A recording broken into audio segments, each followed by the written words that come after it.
Blessings. We, Biblical Awareness, want to welcome you. Yes, you is watching now. For more updates, subscribe to this YouTube channel and of course, like, follow, and share our Facebook page. Sit back and relax as the message will begin in a few seconds.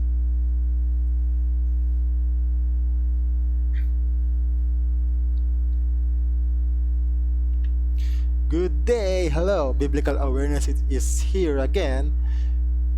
Earlier, the previous Saturday, we have talked about the Messiah King through the eyes of Matthew. This time, we will talk about the next phase of the matter, which will be by the weakness of another person that is very interesting. Okay, here's the title for now. For today, we are going to talk about the ox, the head of the ox. What does it mean? Here, we will learn it at a progressive level. Okay, let's begin, and without further ado, here goes. Okay, first, the weakness or the writer. Who is the writer of this book? The writer of this book is shown to be known by the scholars to be John Mark with so many evidences. His knowledge about the Palestinian topography and geography, the culture and customs of the Jews, and of course, the address of Peter himself to this person in 1 Peter 5 verse 13. Okay, he is addressed as Marcus, my son. Well, interesting, yes, because that is how he was known. And there are some scholars who think that the room where the apostles and disciples waited until the Pentecost is most probably the house of John Mark, or John Mark's mother, or John Mark's relative. Okay, now we will go to John Mark's message. By the way, John Mark's message is given to the Gentile converts of Rome.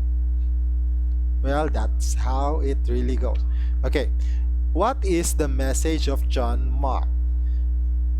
John Mark is showing Jesus as a servant leader, a person in action, not someone who is just hiding in the pew while the few are suffering. No, Jesus is being shown in urgent action, and we will learn it here. Okay, first, the uttered message of Mark 10:45. Here goes Mark 10:45.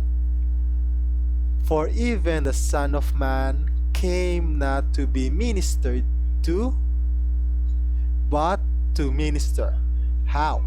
To give his life as a ransom for many. Okay, that is what Jesus did on the cross. He is a leader because he is not ministered to, but he was the one who ministered. Okay, now here we go for the next thing. What sealed this as the context of the book of Mark?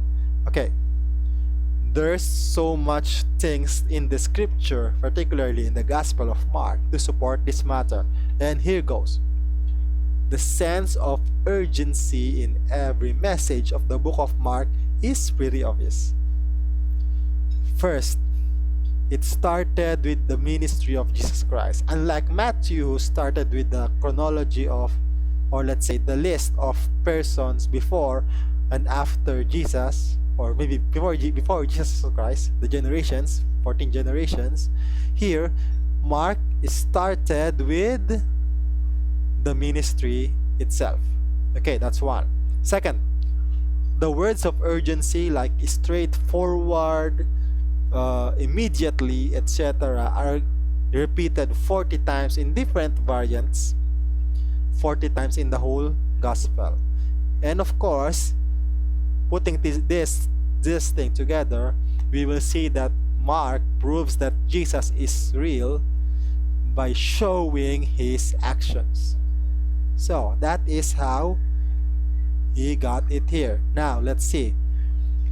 I'll just end it up this way because like John Mark, the book of John Mark or the book of Mark, the Gospel according to Mark, is really a straightforward book. He does not go around the bush telling about anything else. He is just telling about the actions done by the Lord. Okay, and I won't forget to tell you this before I read this one-liner. You could still remember Jesus said, "No servant is greater than his master." So, whatever the master is doing, it is sure that the servants will do it as well, or will face it as well. Okay, so here's the thing.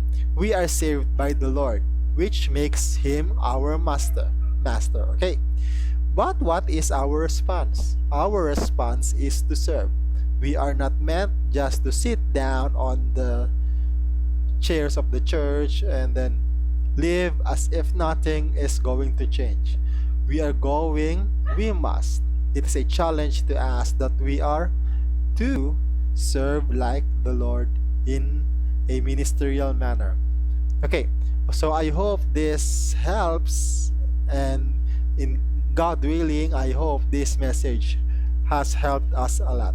And of course, God bless all of us, and don't forget to pray for our world because of the COVID-19 case, the economy, etc., and our global leaders. Okay, so